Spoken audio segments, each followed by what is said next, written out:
12월 19일 화요일 욥기 41장 1절에서 34절 말씀을 묵상합니다. 41장에서 리워 여단이 나옵니다.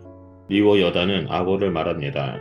본문을 볼 때 우리는 난생 처음으로 하마와 악어를 보게 되었을 때를 상상하며 읽으면 쉽게 이해할 수 있습니다. 하나님께서 리워 야단을 왜 소재로 사용했는지 그 이유를 분명히 알 수 있는 질문을 시작합니다. 너는 낚시로 리워 야단을 낚을 수 있느냐? 밧줄로 그 혀를 움직이게 묶을 수 있겠느냐? 그 코에 줄을 깨고 갈고리로 턱을 깰 수 있고 창과 작살로 그것을 찌를 수 있겠느냐? 그러면 그것이 내게 한 번만 살려달라고 비굴하게 애걸하겠느냐? 너는 그것과 노예 계약을 맺을 수 있겠느냐? 그것을 가지고 노는 모습을 여자애들한테 자랑삼아 보여줄 수 있겠느냐? 과연 어부나 상인들이 그것을 잡아다 시장에 내다 팔 수 있겠느냐? 손으로 그것을 한번 건드릴 때 어떤 사단이 날지 상상해 본다면 감히 만질 엄두를 못 낼 것이다 라고 질문하십니다. 이 질문들의 구조와 핵심 내용은 동일합니다. 모두 인간과 리워 야단을 대비하는 것이며 그 대비의 목적은 인간이 무력하다라는 것을 보여주기 위함입니다. 그리고 인간의 보잘것없음에 대한 진술이 9절에서 12절에 나옵니다. 리워 야단에게 손을 살짝 갖다 댈 용기도 없는 인간이 하나님께 감히 견줄 수 없습니다. 하늘 아래 모든 것이 다 내 것이라고 하나님은 말씀하십니다. 그러면서 하나님은 다시 한번 인간과 하나님 사이에 리워 야단을 가져다 놓습니다. 중간에 낀 배의 목과 리워 야단으로 인해 하나님과 인간 사이는 더욱 멀어집니다.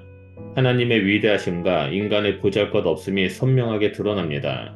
리워 야단은 하나님의 위대함을 표현하기 위한 보조 출연자에 불과합니다. 이어지는 리워 야단에 대한 묘사는 주둥이와 이빨, 등껍질 같은 외양에 대한 것으로 큰 입을 쩍 벌리는 모습, 입과 코에 불과 연기를 발산하는 모습 등입니다. 두꺼운 목과 튼튼한 근육, 단단한 껍질로 인해 칼과 창, 표창과 화살과 돌팔매로 아무리 공격해도 조금의 피해도 입히지 못합니다. 반면에 인간에게는 이런 무기들이 치명적입니다. 인간과 리워 야단을 비교를 통해 말하고자 하는 바는 결국 인간은 그리 대단한 존재가 아니라는 단순한 사실입니다. 이 땅에서 그것을 다스릴 수 있는 사람은 아무도 없습니다.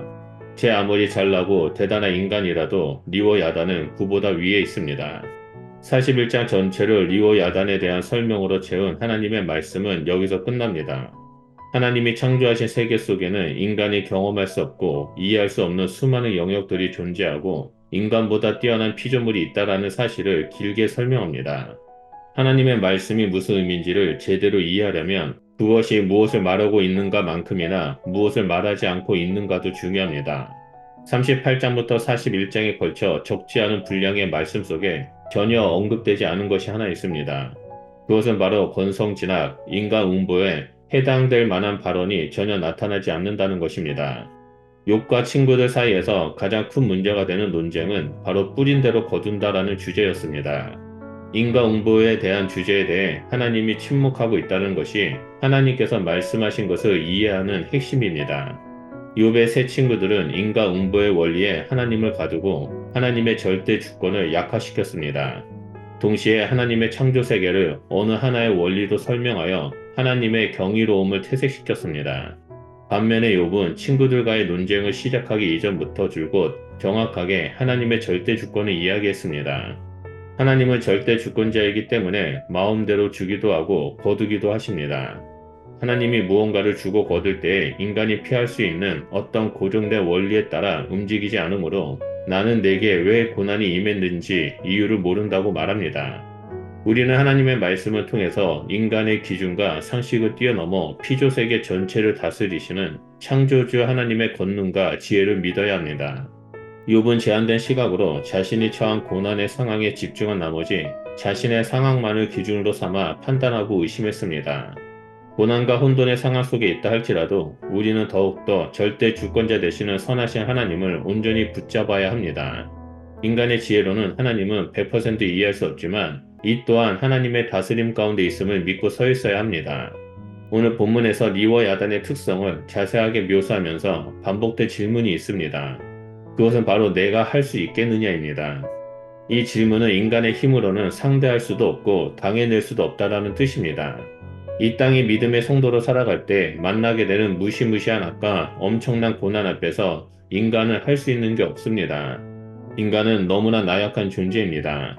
하지만 이러한 사실은 절망이 아니라 우리에게 오히려 믿음의 이유가 됩니다. 우리는 하루하루를 살아갈 때 모든 것을 통제하시고 통치하시는 전능자의 손길을 깨닫고 믿음 가운데 굳게 서 있어야만 합니다. 그럴 때 하나님의 얼굴에 빛을 비춰주셔서 하나님이 어떠한 분이신지 우리에게 알려주시고 전능자의 손길로 우리를 보호하시고 구원의 길로 인도해 주실 것입니다. 오늘 묵상 본문 말씀을 기억하면서 하루하루를 살아갈 때 전능하신 하나님과 늘 동행하는 주의 백성이 되시길 주님의 이름으로 축원드립니다. 기도하겠습니다. 하나님, 이 시간 하나님께 고백하는 것은 하나님은 이 땅의 통치자이시고 이 땅의 모든 주권자이심을 고백드립니다. 하나님, 우리의 삶을 다스려 주시고 하나님의 주권으로 우리의 삶 가운데 함께하여 주셔서 우리의 발걸음을 인도하여 주시옵소서. 우리는 어떠한 상황에서도 오직 하나님만을 붙잡고 믿음 가운데 굳건히 서 있겠습니다. 하나님이 우리의 삶의 이유가 되고 우리의 존재의 이유가 됨을 고백하오니 하나님, 우리 가운데 늘 동행하여 주셔서 우리가 늘 하나님의 백성으로서의 삶을 살아가는 자가 될 수 있도록 이끌어 주시옵소서. 오직 주님만을 찬양하고 주님만을 예배합니다.